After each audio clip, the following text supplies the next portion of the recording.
பணத்தை நம்ம என்ன பண்ணலாம் சார் அப்படின்னு சொல்லிட்டு எச்எம் என்ன பண்ணலாம், நம்ம பள்ளிக்கூடத்துக்குள்ள வந்து இருக்குது, அந்த பணத்தை என்ன பண்ணலாம் அப்படின்னு சொல்லி தலைவர் கிட்ட கேட்கணும். தலைவர் வந்து அந்த செக்கில் வந்து சைன் பண்ணாதான் வந்து அந்த இது நம்ம வாங்க முடியும். சார் நினைச்சாலும் போய் தனியாக எடுக்க முடியாது காசு. இந்த பேங்க்ல போயிட்டு அந்த செக்கு தலைவருக்கு தெரியாமல் எடுக்க முடியாது, சாருக்கு தெரியாமல் தலையாக எடுக்க முடியாது. அந்த மாதிரி ஒரு அமௌண்ட், அந்த அமௌண்ட்டு நல்ல விதமாக வந்து நம்ம செலவு பண்ணுறாங்க, அந்த கண்காணிக்கிறதாக தான் அந்த ஒரு குழு. சரிங்களா?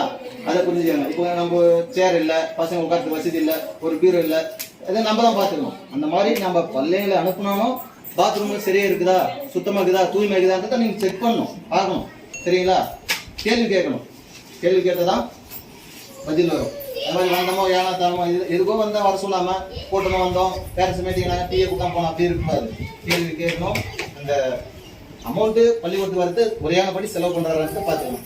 இதுதான் விஷயம். சரிங்களா?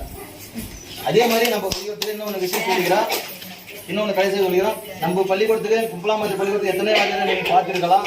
இந்த மாதிரி எச்எம் மாதிரி உங்களுக்கு கிடைக்க மாட்டோம், நம்மளுக்கு கிடைக்க மாட்டாங்க. உங்களுக்கு நிலை எங்களுக்கு தான் ரொம்ப இப்போ பார்த்தீங்கன்னா எங்கள் ஆஃபீஸில் என்ன பண்ணுவோம், காலையில் 10 மணிக்கு மீட்டிங் வாங்க சார்னு சொல்லுவோம். பார்த்தீங்கன்னா எல்லாரும் வருவோம், மதியம் 1 மணிக்கெல்லாம் முடிச்சிடுவோம். ஆனால் சில வாத்தியார் என்ன பண்ணுவாங்க தெரியுமா, அப்படியே வீட்டுக்கு போயிடுவாங்க. ஆனால் அவர் என்ன பண்ணுவார், அங்கேருந்து வந்துட்டு 4 மணி வரைக்கும் எழுந்துட்டு போகிறாரு. இது எல்லாருக்கும் தெரியும். அதே மாதிரி மதியம் 2 மணிக்கு தான் மீட்டிங் சொல்லுவோம். இவர் காலையில் வந்துட்டு தான் மதியம் அந்த மாதிரி வராரு. அவருக்கு ஒரு நல்ல பேர் இருக்குது. அதே மாதிரி ஸ்ட்ரென்த்தும் கூட்டியிருக்காரு. பள்ளிக்கூடத்துலையும் பசங்களும் நல்லா படிக்கிறாங்க. இப்போ என் பொண்ணும் இங்கே தான் படிக்கிறார், 2வது தான் 3வது தான் படிக்கிறார், தமிழ் நல்லா வாசிக்கிறான். அந்த மாதிரி எல்லா பசங்களும் படிக்கணும். சரிங்களா? உங்களோட ஒத்துழைப்பு வேணும். சாருக்கு என்னுடைய மனமார்ந்த